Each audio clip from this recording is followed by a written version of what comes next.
The distress signal emerges. Far from Earth, on the outer edges of the galaxy, a planet slowly turned in the vast silence of space. It was a cold, dark world. This planet, once home to a thriving alien civilization, was now dying.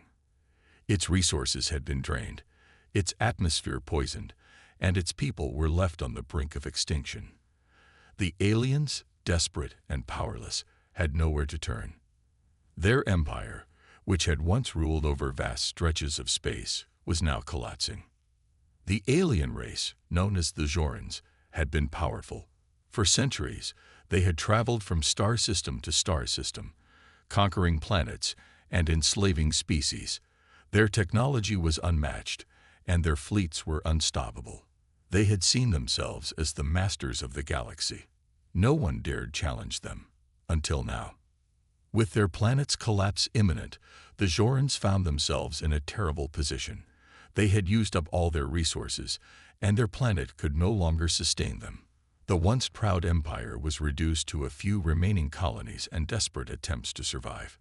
Yet, the Jorans knew that their civilization wouldn't survive without help. But there was no one left to trust.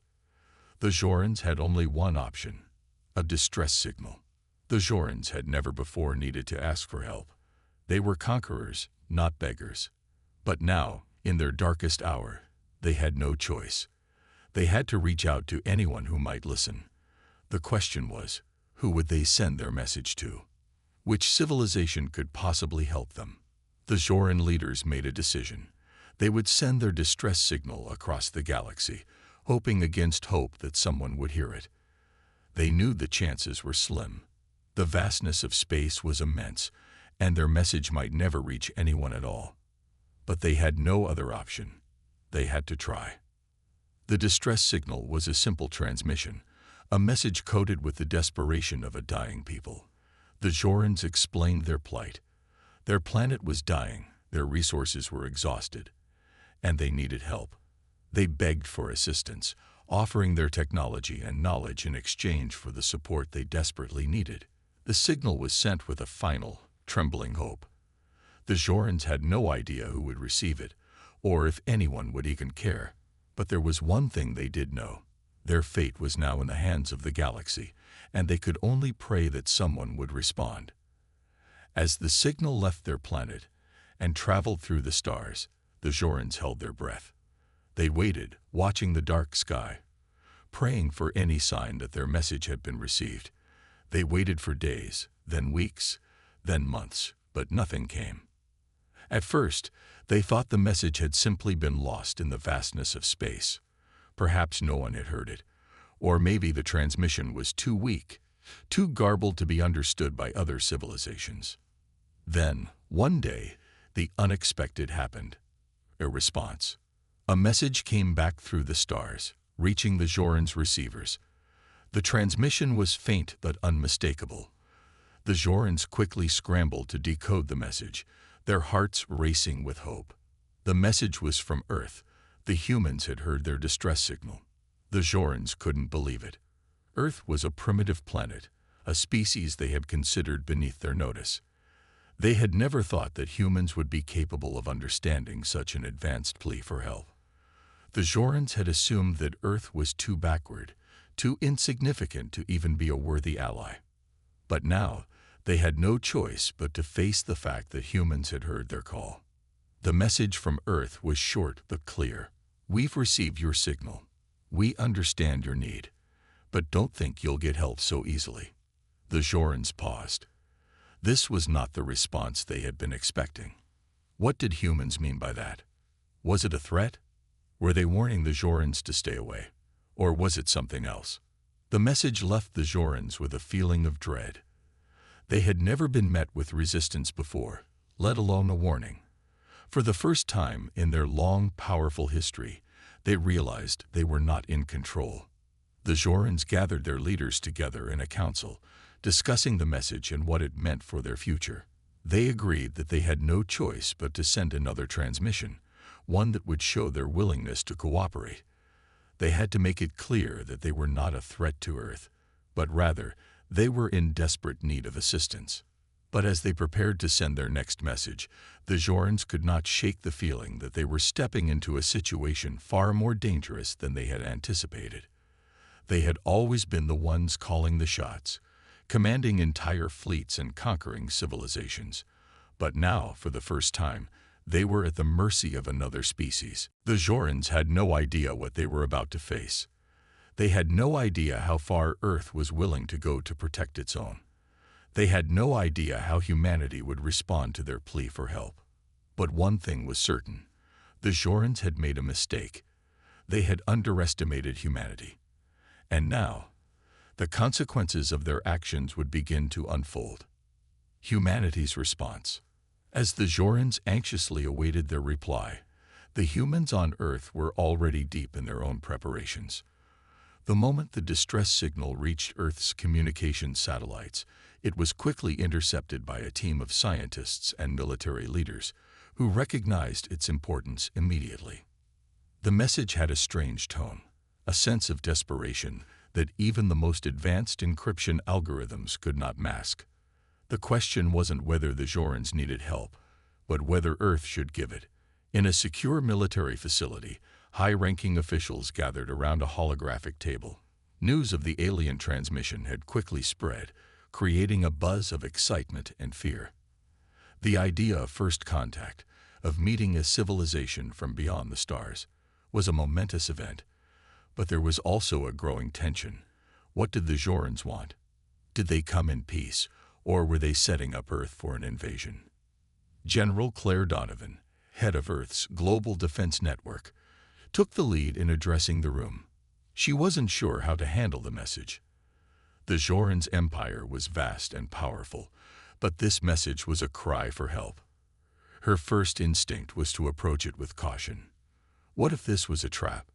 What if they were trying to trick humanity into letting their guard down? But the humans couldn't ignore the implications of the Jorans' message. If they had truly come to the brink of destruction, it meant their technology was far more advanced than anything humanity had seen. This could be an opportunity to learn, to advance, and perhaps even gain a strategic advantage in the vast, unknown universe. "We cannot afford to be reckless," General Donovan said, her voice steady as she looked at the assembled leaders. "But we can't ignore the fact that if their empire has fallen this far, they may pose a much bigger threat if left unchecked." After a brief pause, Dr. Evan Morrow, a leading scientist, added, "We have to make a decision. Do we help them, or do we prepare for the worst?" The message was a clear indication they're desperate, but desperation can lead to unexpected consequences. The tension in the room was palpable. The leaders had no clear answer, but one thing was becoming increasingly clear. This was not going to be a simple decision. They were about to make history. General Donovan made the call. She ordered a response be sent to the Jorans, but not the kind of message they were expecting. The reply was transmitted through the same encrypted channel that had received their distress signal. It was short, firm, and left little room for misinterpretation. "We've received your signal. We understand your need. But don't think you'll get help so easily. Humanity stands ready, but we don't offer assistance lightly. Come to Earth, and we'll decide what happens next." The Jorans, upon receiving the message, were stunned. It was not what they had anticipated. They had assumed Earth, a planet considered primitive by their standards, would immediately offer to help them. Instead, they were faced with a challenge, a demand. The aliens' leaders began to debate the next move, confused and unsettled by the humanity they had underestimated. What did Earth mean by such a response? Why didn't they offer help immediately? The Jorans had expected kindness, or at the very least, an offer of aid in exchange for technology. Instead, they had been told to come to Earth, as if humans were setting the terms of their interaction. After a lengthy council, the Jorans made a decision. They could not afford to back down. Their survival was at stake. They gathered their remaining fleet and set a course for Earth. The journey would take months, and the aliens knew they would need to be cautious. Earth wasn't what they had expected. Humanity had shown strength and resolve that no one could have predicted. But the Jorans couldn't turn back. They needed Earth. They needed help. And now, they would find out just how far humanity would go to protect itself, and what kind of help the humans were really offering. As the Joran fleet moved toward Earth, General Donovan prepared Earth's defenses. She knew that the Jorans would not arrive without a plan, but she wasn't willing to risk Earth's safety. It was a time of great uncertainty, but also great determination. Humanity would not be bullied, and they would not be made a pawn in some galactic scheme. The tension mounted as both sides prepared for an encounter that would shake the future of both their civilizations. The next move would be crucial, and no one knew what the Jorans would do when they realized that humanity's answer was not what they expected, but something much, much more dangerous. The aliens' shock. The Joran fleet, a majestic and intimidating sight, cruised steadily toward Earth's orbit. For months, they had prepared for this journey, and now they were just days away from reaching their destination. But something unexpected weighed on them. The human response had shaken them more than they cared to admit. It was not the pleading tone they had hoped for, nor the willingness to assist. Instead, it was a challenge, a test of their resolve. As the Joran ships neared Earth's atmosphere, the alien leaders debated their next move. The message from Earth was clear: come to their planet, and only then would humanity decide their fate. The aliens had expected a welcoming hand, perhaps an invitation to a treaty or partnership. They had not anticipated this kind of suspicion. "What is this?" General Volkar, the commander of the Joran fleet, growled in frustration. His blue-skinned face was twisted in a grimace, his many eyes scanning the holographic map of the solar system. "We demand help, yet these humans think they can dictate terms to us."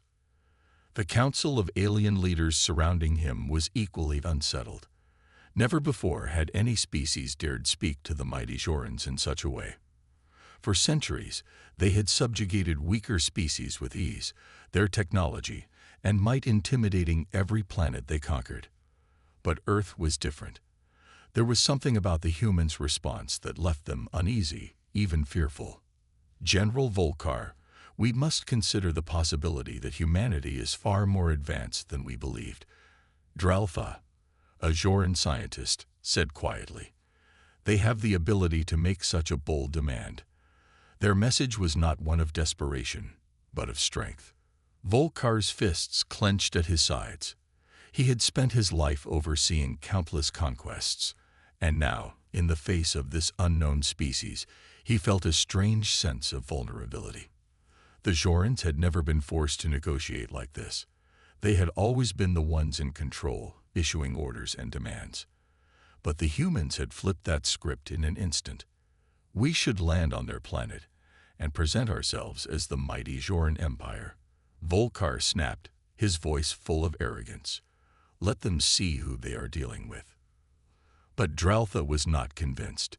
"If we are to negotiate, we must understand what we are dealing with. Their message implies something else, something we haven't yet grasped.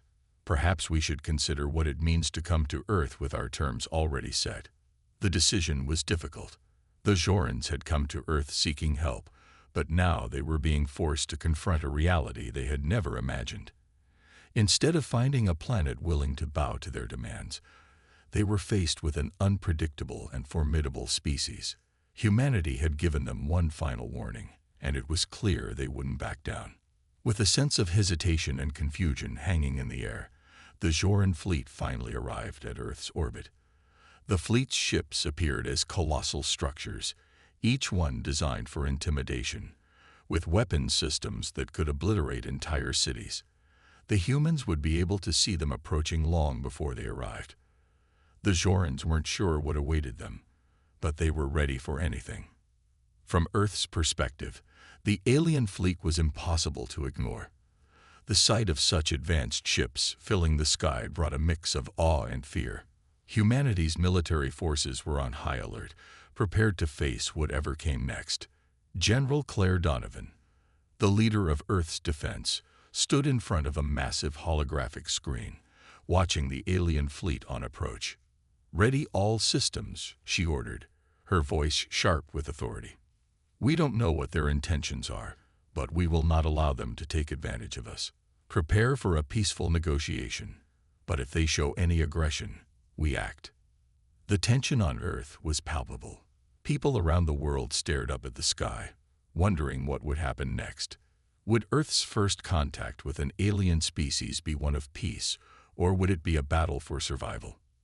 Meanwhile, the Jorans were preparing for their own encounter. Volkar and his commanders had decided that they would not let the humans dictate the terms for too long. They would demand respect. They would show their might. Earth would understand that they were facing a superior force, and they would know the Jorans had come not just for help, but for something more. The idea of offering any sort of concession to humanity seemed unthinkable to them. But as the Joran fleet hovered above Earth, something began to dawn on them. A realization that made their blood run cold. The humans were not cowering in fear. They were not intimidated. The planet below seemed ready to stand its ground, its defenses lined up, and its military forces poised for any possible outcome. There was no sign of panic, just an unyielding sense of strength and defiance. For the first time in their long history, the Jorans felt a sense of doubt. Could they truly dominate this species? Would they be able to defeat the humans, who seemed so small and fragile in comparison to their mighty empire? The moment had come. The Jorans would now face the humans directly, and whatever happened next would change the fate of both civilizations forever. Humanity prepares for war. As the Joran fleet hung ominously above Earth, General Claire Donovan stood at the heart of Earth's military operations center. Her eyes were fixed on the holographic display of the alien ships, their colossal silhouettes casting shadows over Earth's cities. A deep silence filled the command center as the world's leaders and military experts waited for her next command. The Jorans had arrived, and with their arrival, Earth was about to face the most uncertain and dangerous moment in its history. "Prepare for all possible scenarios," General Donovan ordered, her voice steady but carrying the weight of the moment. "We've trained for this, but nothing could have prepared us for an enemy like this. They may have technology beyond anything we've ever seen, but we have something they don't: our will to survive." The room buzzed with activity as the military staff rushed to put Earth's defenses into place. Space-based missile systems powered up, satellites aligned with Earth's ground forces, and global air defenses readied themselves. Every possible weapon that humanity had at its disposal was being prepared. Even the United Nations had called for a global rallying of nations. If war came, humanity would stand united.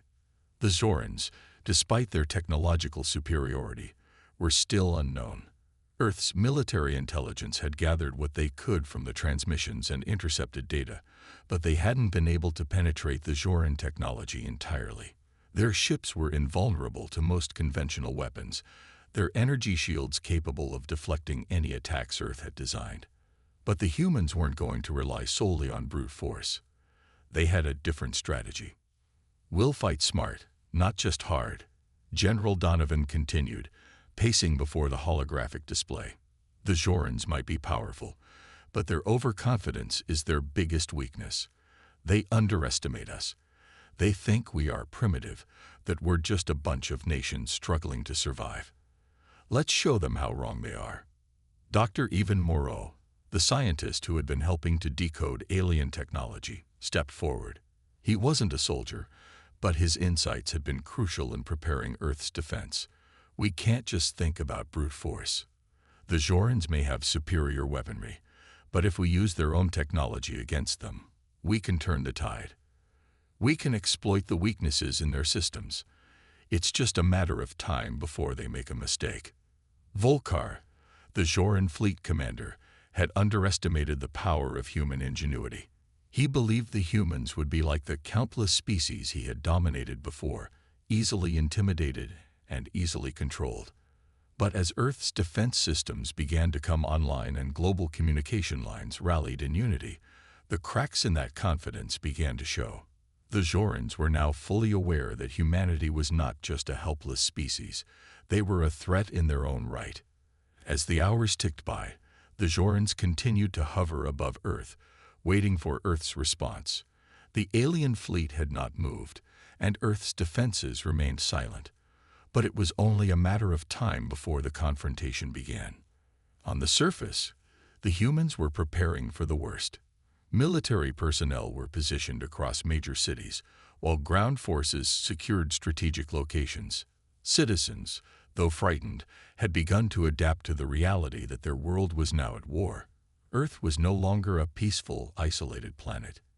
It had become the stage for something much larger, something that would ripple across the cosmos. And then, the first transmission came. It was from General Volkar. "We are the Jorans," the message began, booming and cold. "We have come for what is ours. You are in our way, and you will bow before us, or we will crush you under our might. Prepare for our wrath." The arrogance in Volkar's voice sent a chill down the spine of every person on Earth who heard it. The message was not a plea. It was a declaration of war. But General Donovan's response was swift, decisive, and filled with a chilling calmness. "This is Earth," her voice rang out across the globe. "And we do not bow to anyone. We do not fear you. If you want war, you've got it. But know this, we will never surrender." Her words, broadcast worldwide, ignited a wave of defiance and unity across Earth. People of all nations came together, leaving behind old divisions. It was no longer about borders, politics, or ideologies. It was about survival. The world's leaders, now united under a single cause, gave the order to initiate full-scale defensive operations. Earth's military forces moved into position. Humanity had never faced an enemy like the Jorans, but they were prepared to fight for their freedom, for their families, for their planet. As the first Joran warships powered up their weapons, Earth's defenses flared to life. Missiles were launched, laser cannons fired, and anti-spacecraft systems swarmed into action. A deadly game of cat and mouse began as both sides engaged in a battle of nerves, each waiting for the other to make the first fatal move. But Earth had something that the Jorans didn't understand: resilience. The human spirit could not be broken. Despite the odds, humanity would fight with everything it had. And for the first time, the Jorans began to realize that this was not going to be a simple conquest. The challenge before them was unlike any they had ever faced. The battle begins. The time for diplomacy had passed. The Joran fleet, massive and imposing, had activated their weapons. Earth, despite its fear, was ready to fight. The first strike was imminent, and both sides knew it would decide the course of the war. The Jorans fired first. Their weapons, capable of reducing entire cities to ash in the blink of an eye, launched devastating energy blasts from their battle cruisers. The beams of light cut through space like hot knives through butter, streaking toward Earth with terrifying precision. Their targets: Earth's major cities, critical infrastructure, and military installations. But humanity was ready. Earth's defense systems, forged from years of preparation and ingenuity, reacted quickly. The first energy blasts collided with Earth's defense shields, the shockwaves rattling the entire planet. The shields, which had been constructed with a mixture of Earth's most advanced technology and salvaged alien technology from previous encounters, held firm against the initial barrage. For a brief moment, there was hope. But hope quickly turned into chaos. The Jorans did not relent. Their ships opened fire in a furious assault, launching wave after wave of destruction toward Earth. It seemed as though nothing could stop them, that Earth's defenses would soon be overwhelmed. Yet the humans did not flinch. They held their ground, refusing to give in. General Donovan watched from Earth's central command center, her face hard with determination. Her eyes flicked between the data streams and the live footage coming from the battlefields. She could see it all: the Joran ships, their immense firepower, and the way their forces tore through Earth's defenses. But she also saw something else, a flicker of uncertainty. The Jorans hadn't expected such resistance. They hadn't expected Earth to fight back with such ferocity. "We've got this," General Donovan muttered under her breath. "Hold steady. They're underestimating us. The human forces fought with everything they had. Military bases and cities that had once been quiet and peaceful were now bustling with desperate soldiers, engineers, and civilians working together to keep the fight alive. Even the most advanced Joran weapons couldn't match the ingenuity of humanity. Human engineers had already begun reverse engineering Joran technology, using it to create their own countermeasures. Alien ships that once seemed invulnerable were now vulnerable to Earth's own deadly innovations. In space, Earth's fighters swarmed into battle. Their smaller, nimble ships darted between the larger Zoran vessels, firing laser weapons and missiles in quick succession. Though their weapons were far less powerful than those of the Zorans, they were faster and more precise. The speed and coordination of humanity's ships caught the Zorans off guard. But it wasn't just the technology that made the difference. It was the human spirit. Soldiers fought not for glory or power, but for their homes, their families, and their survival. The Zorans had never seen anything like it. The human will to fight was a force unlike any they had encountered in their empire-building conquests. The Zorans, once so confident in their strength, began to feel the weight of their overconfidence. Ship after ship, their mighty vessels were struck down by Earth's missiles, laser fire, and traps. The human forces used every available resource to counter the Zoran weapons, from smart missiles and drones to new untested defense systems that caught the invaders by surprise. General Volkar, aboard the flagship of the Zoran fleet, watched as his forces took heavy losses. He had believed that the invasion of Earth would be swift and decisive, that humanity would fall without a fight. But now, as his ships were crippled and destroyed, he realized how wrong he had been. His crew had already started to panic, their faces pale as they reported critical damage to their systems. The once proud fleet that had struck fear into countless civilizations was now in retreat. But Volkar wasn't willing to admit defeat just yet. He gathered his remaining commanders, his fists clenched in frustration. "We are not beaten," he roared. "We will crush them or die trying. They may have fought hard, but they are still weak. They cannot hold out forever." But as he issued his orders to launch another wave of attacks, he saw something that made his blood run cold. A series of human fighter jets had bypassed his fleet's defenses and were now closing in on their flagship, carrying an experimental new weapon that had been developed by Earth scientists. Volkar's eyes widened in disbelief as the weapon powered up, ready to strike. It was a weapon unlike anything the Zorans had ever encountered. A projectile capable of bypassing their advanced shields and hitting their ships directly at their weak points. The projectiles came in fast, and despite all their defenses, the Zoran flagship took a direct hit. It was a blow that sent shockwaves throughout the fleet. The Zorans had underestimated humanity. They had underestimated Earth's capacity to adapt, to innovate, and to survive. The battle that the Zorans had expected to be swift and overwhelming had turned into a fight for their very survival. With every blow, the tide was turning in humanity's favor. The turning point. The battle in the skies above Earth raged on, with both sides taking heavy casualties. The Zoran fleet, once so powerful and confident, now found itself on the defensive. Their mighty ships, which had struck terror into countless civilizations, were being destroyed one by one. Humanity's fighters and defense systems had made a significant impact. And as more Zoran ships fell, Earth's forces pressed the advantage, their resolve growing stronger with each passing moment. General Volkar, aboard the Zoran flagship, had never experienced such defeat. The Zorans were known for their ruthless, overwhelming force. But against the humans, they were struggling. The tide of battle had shifted in ways he had never anticipated. Humanity, it seemed, was more than just a species to be conquered. They were a force to be reckoned with. Volkar clenched his fists in frustration as the damage reports continued to flood in. "We cannot afford to lose this," he growled, his voice filled with anger and disbelief. "We must strike back, or we risk everything." Despite his orders, the Zoran fleet was buckling. The alien vessels, once so imposing, were now beginning to retreat. It wasn't just the human firepower that had turned the tide. It was the human determination and resourcefulness that the Jorans hadn't expected.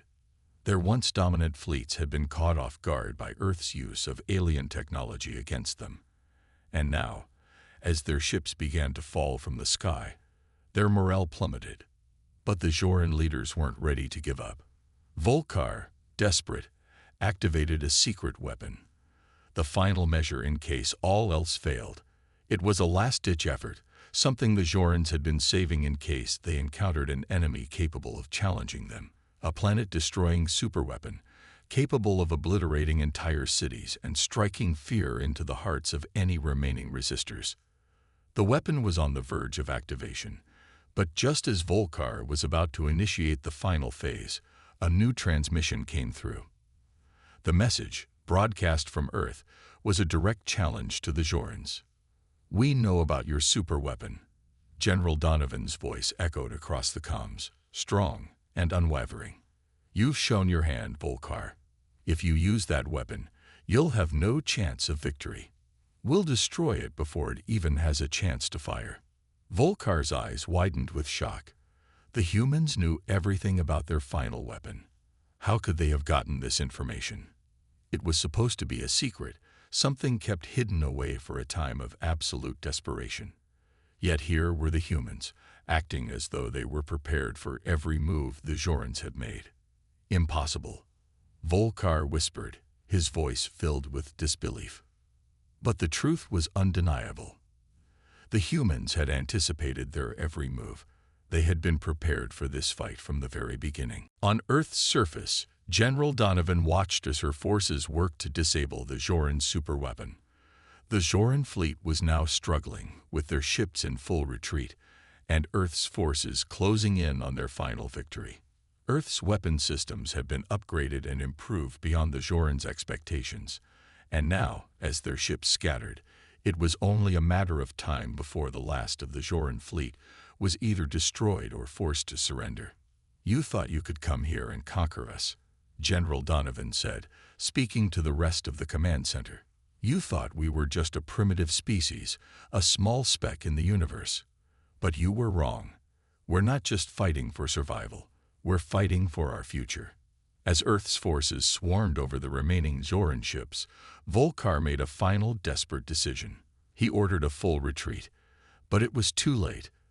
The Joran fleet had been decimated. With the superweapon disabled and their ships crippled, the Jorans had no choice but to flee. As the Joran fleet made its retreat, Earth's forces did not give chase. Instead, they focused on protecting their planet, securing their victory, and ensuring that any remaining threats were neutralized. Humanity had done the impossible. Against all odds, they had repelled the mighty Joran Empire, a force that had once seemed unstoppable. The humans had not only survived, they had triumphed. And as Earth's military leaders watched the last remnants of the Joran fleet vanish into the void of space, they knew that their world had changed forever. This victory would be remembered for generations. It would be a reminder to all of humanity that no matter how powerful an enemy might seem, the human spirit could never be crushed. Earth had proven that even in the face of impossible odds, humanity's resilience, courage, and ingenuity would always prevail. The final showdown and resolution. As the final remnants of the Joran fleet retreated into the cold expanse of space, the skies above Earth began to calm. The once chaotic atmosphere of the battle was replaced by a heavy silence. General Claire Donovan stood before the command center's large holographic display, watching the last of the Joran ships disappear. The battle was over. Humanity had won. But the weight of the victory was not one of celebration. It was the realization that Earth's survival had been ensured, but at great cost. Volkar's fleet had been decimated, and their secret weapon, one that could have wiped out entire cities, was disabled, but at the price of losing many lives on both sides. Though humanity had emerged victorious, General Donovan knew the battle was not just about survival. It had been a statement. "We've won today," Donovan said quietly. "But this war has changed everything. We can never go back to the world we knew. The destruction of the Joran fleet marked the end of an era. For centuries, the Jorans had been the galaxy's unstoppable conquerors, and yet here they were, defeated by a species they had once deemed insignificant. The Jorans had underestimated humanity in every possible way.